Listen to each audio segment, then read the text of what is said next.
a kí gbogbo àwọn olólùfẹ́ Kábíyèsí TV tí wọ́n fẹ́ wo ohun tá a bá aláyélúwà Kábíyèsí ọlọ́ta àti ọ̀tà àwòrìṣọ báàmì Abdulkadir ọba láńlẹ́gẹ́ ẹkùn kejì ẹkùn tí èyí gẹ̀ràn kà sí pẹ̀lú àṣẹlẹ̀ Olódùmarè àgbàdùn ara wa lónìí o alárìí ò jàgbá kódà nǹkan sì gbé nǹkan àná. Kábíyèsí kádé ọpẹ́ lórí kíkàtà ọpẹ́ lẹ́sẹ̀ rẹ̀ bá ló gba ọdún láyé sà ọdún kan ní ọmọ jẹ́ lórí àpèrè. Bàbá ìjà alẹ́mọ̀dé tẹ̀ fi ń jẹ́ láńlẹ́gẹ́ kejì àti pé ǹjẹ́ láńlẹ́gẹ́ àkọ́kọ́ gan ti wà tẹ́lẹ̀ bí? Láńlẹ́gẹ́ ẹkùn the first òun ni ọba Àmọ́ròrò Ọlámilẹ́gẹ́, orúkọ ẹ̀ gangan ni Ọlámilẹ́gẹ́.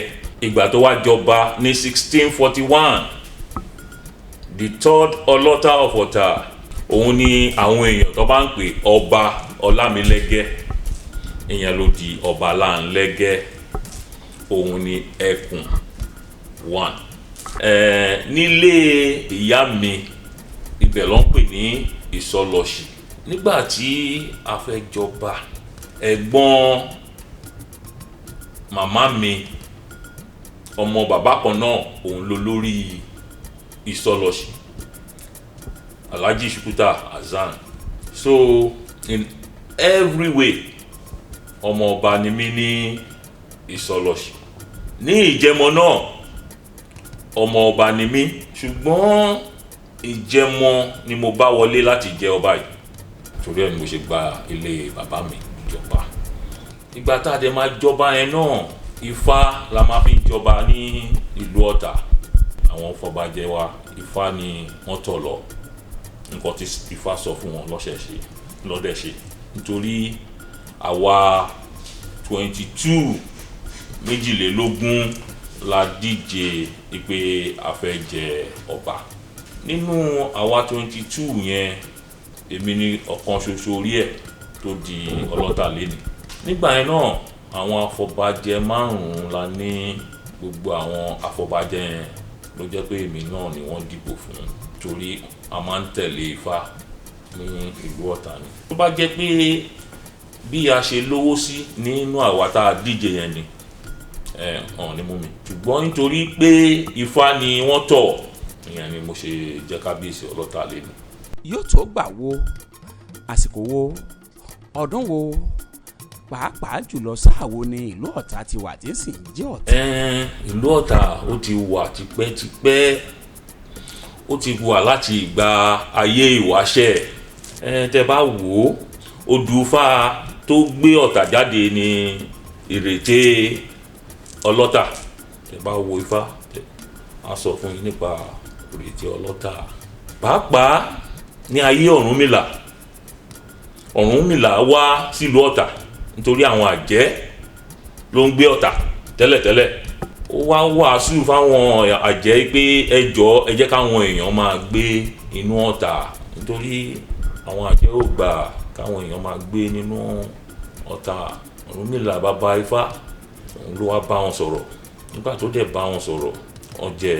Pàápàá tẹ́ bá tún wá wo nǹkan tó form Àwórì Nation, Professor Banji Akintoye ó kọ sínú ìwé ẹ̀ Yorùbá Kingdom. Ó ní there are 3 kingdoms to form Àwórì Nation.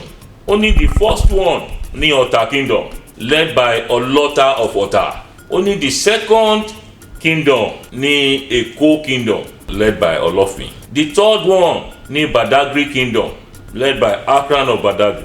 Tẹ́ bá wá wo ibi tí Ọlọ́ta tó ń control ẹ̀ láti gbogbo Mùṣín. Èmi ni gbogbo àwọn Ìsọlọ̀ lọ́wọ́, àwọn Ìjànikin wá sí Adó, wá títí padà wá sí èmi ni Ìlógbò, èmi ni gbogbo Àtàn, gbogbo ẹ̀ ní Ọ̀tà Kingdom. Whereas Ọlọ́fin mainly àwọn Èkó yẹn ní Èkó Kingdom. Badagry ní eré àwọn Ègùn mọ́ àwọn ti àwọn Àwórì, Ìméke, Dahomey and co, ìyẹn ní Badagry Kingdom.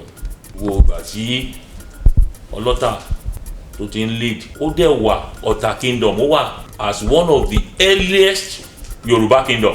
Láàárín àwọn kingdom tó kì í ṣe àwọn tẹ́ ń rí sí yìí o, and the first Àwórì Kingdom in Àwórì Nation So you can see pé Ọlọ́ta is a leader and is the leader of Àwórì kingdom because òun ló kọ́kọ́ lead ẹni Àwórì kingdom.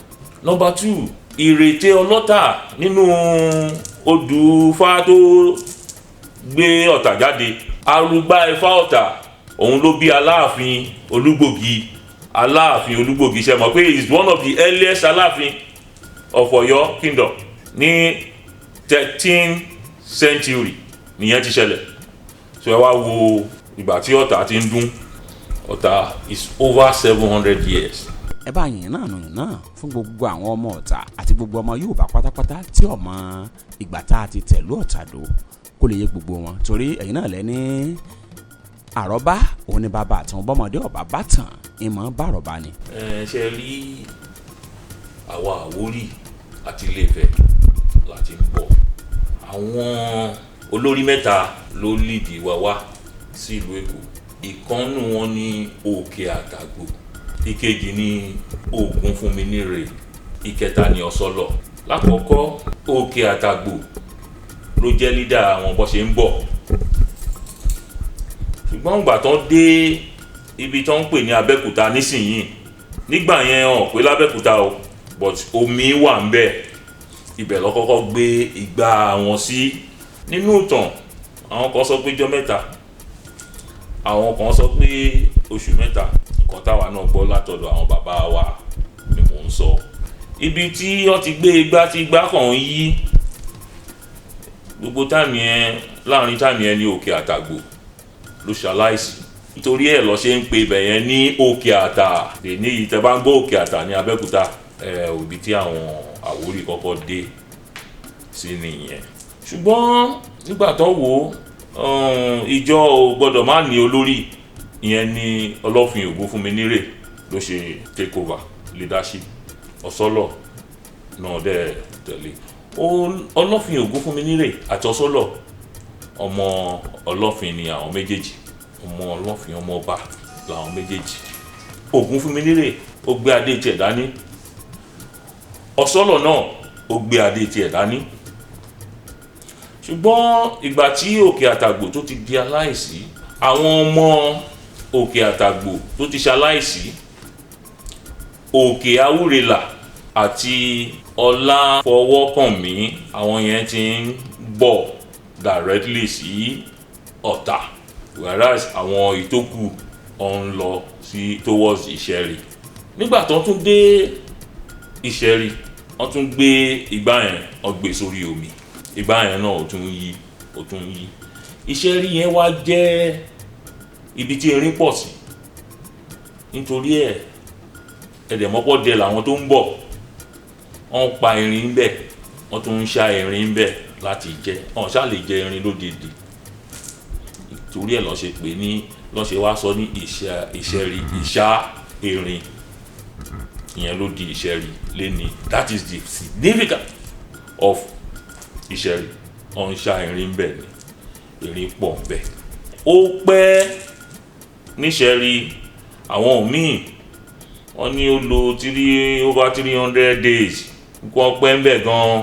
Ṣùgbọ́n ìgbà táwo ò dẹ̀ rí síbẹ̀, wọ́n ṣe ń tẹ̀lé lọ, tó ń tẹ̀lé igbá yẹn lọ nìyẹn. Ìgbà tó tún bẹ̀rẹ̀ sí ń lọ.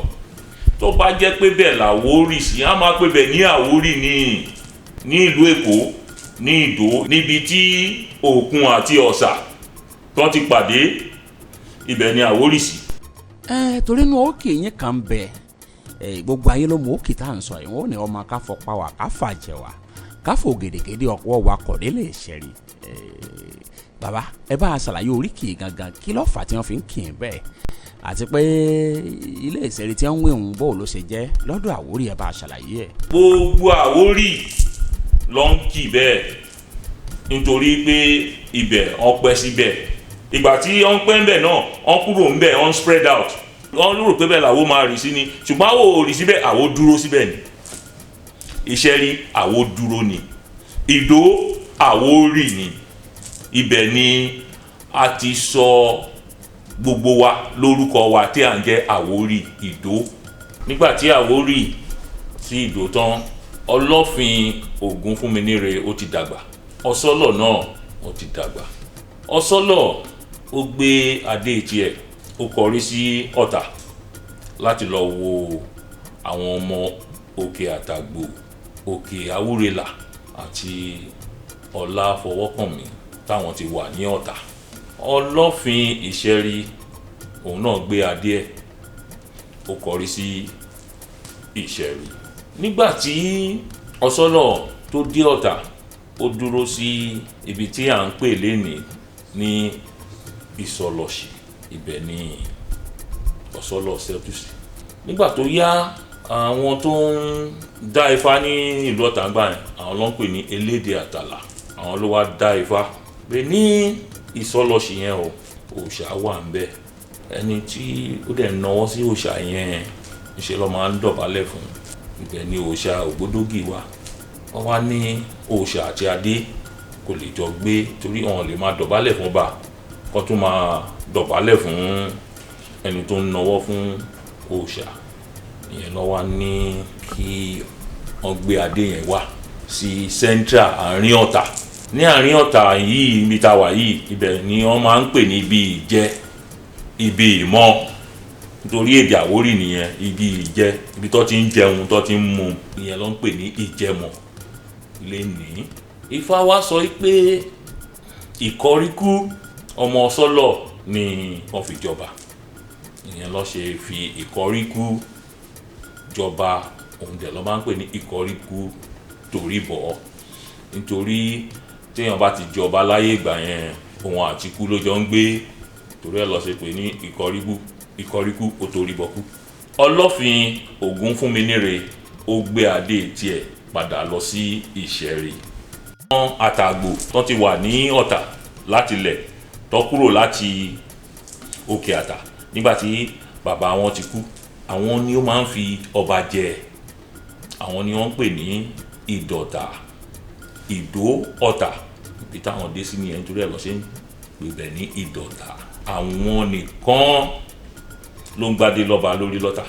Kò sẹ́nì kankan tó ń gbádé lọ́ba lórí lọ́tà ju àwọn Ìdọ̀tà lọ. Òru dẹ̀ ni a máa ń jẹ ọba wa ní Ọ̀tà.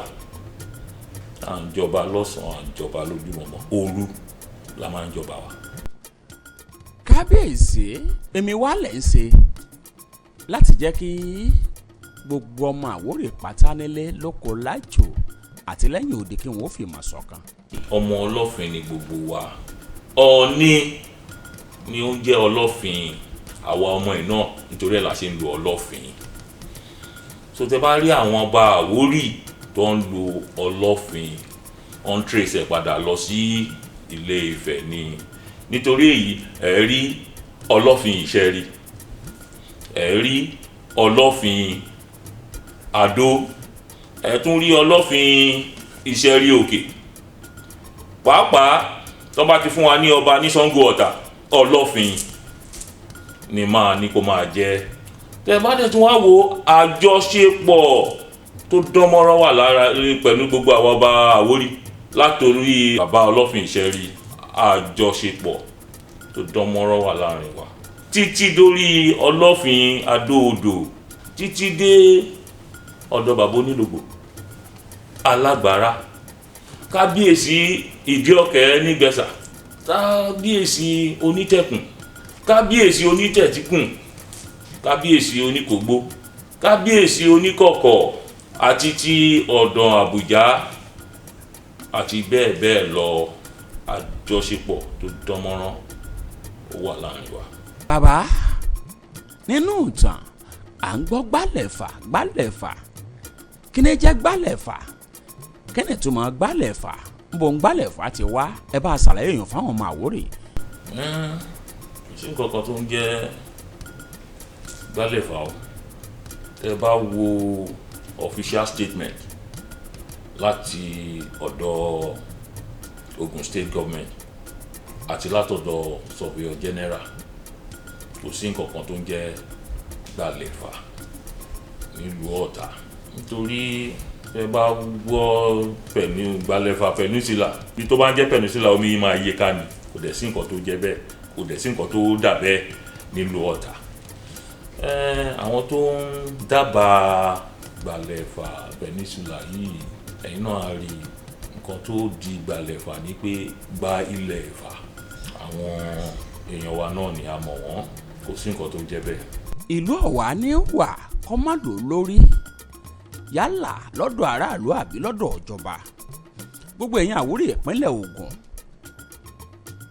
tá a wá lọ bá àkọ́kọ́ tó ṣe pé nílẹ̀ Àwórì tí wọ́n bá ṣe nǹkan kan ìpínlẹ̀ Ògùn lọ́dọ̀ gómìnà ni o lọ́dọ̀ àwọn aláṣẹ ni o tí wọ́n ránṣẹ́ pé tí ó sojú gbogbo ọba ilẹ̀ Àwórì pátápátá ìpínlẹ̀ Ògùn. Ọlọ́tà ni gọ́ọ̀mẹ̀ntì máa ń rán sí ọba Àwórì tó bá fẹ́ reach out sí wọn. Ọ̀tà ní headquarters sí gbogbo ilẹ̀ Àwórì ní Ògùn state. Adó-Odò Ọ̀tà local government Ọ̀tà ní headquarters wa. A ti gba àwọn approval kan tí àwọn kan process tó fi ń jọba náà dẹ̀ ti take place àti dúró de ìwé ẹ̀rí látọ̀dọ̀ ìjọba. Irú Olúọ̀ Àtàn Ọ̀tà àti parí process yẹn yóò kọ́ wọ Ìpèbí lókù. Irú ti Onítèlè ìwé ẹ̀ náà ti jáde pé kán bẹ̀rẹ̀ process ọba Ìtèlè Ọ̀tà. Ti Tìgbó náà ìwé ò ní pẹ́ jáde tí mò ń ṣiṣẹ́ lórí ẹ̀. Mò ń bá ìjọba sọ̀rọ̀ kán jọ wọ́n jẹ́ ká fi àwọn ọba wa tí ayé ẹ̀ ṣí sílẹ̀ kán jẹ́ ká fi ọba sí àwọn ìlú yẹn nítorí tí ò bá sọba ó máa ń dá development ìlú yẹn ni. Pàápàá kábíyèsí wa bàbá Ọ̀nìrìṣà Ọ̀jájá II wọ́n ti fún mi láṣẹ pẹ̀lú Chief Mike Ọláwálé Cole pé kí a ṣiṣẹ́ lórí ọba àti àwọn ọmọ àti gbogbo ìlú Àwórì láti rí pé gbogbo wa di ẹyọ kan.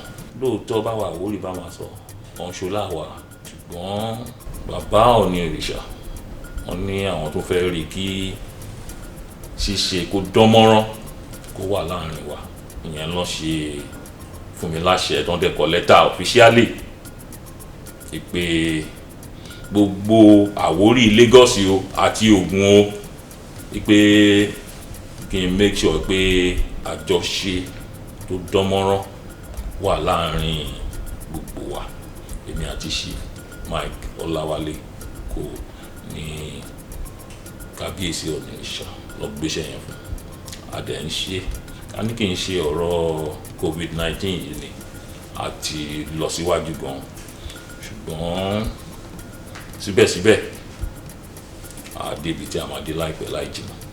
Mo wá fi àkókò yìí dúpẹ́ lọ́wọ́ gómìnà wa ọmọ ọba Dàpọ̀ Abíọ́dún fún iṣẹ́ ribiribi tó ń ṣe lórí ọ̀rọ̀ ọlọ́ba ní ilẹ̀ Àwórì. Deputy Governor wa ní Ogun State Engineer Noimot Oyèdélé Sàlàkọ mo dúpẹ́ lọ́wọ́ wọn gan.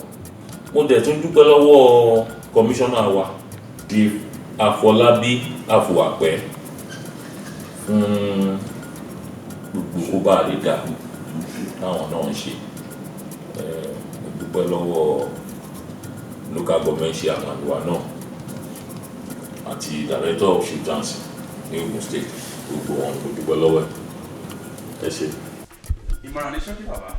Àìrìnpọ̀ ọmọ ejò ló ń jẹ ọmọ ejò níyà tí gbogbo wa tá a bá jọ ń ṣe tá a jọ ń rìn pọ̀ ọwọ́ wa bá ikọ̀ afẹ́ eléyìí mi máa sọ fún gbogbo àwa ọmọ ilẹ̀ Yorùbá. Pàápàá àrùn COVID tó wà ń ta yìí ẹ jẹ́ ká gbọ́ síjọba lẹ́nu. Mo bẹ̀ yín mo tún bẹ̀ yín lẹ́ẹ̀kan sí àrùn tí ò gbóògùn Olúwa máa ṣe wá o.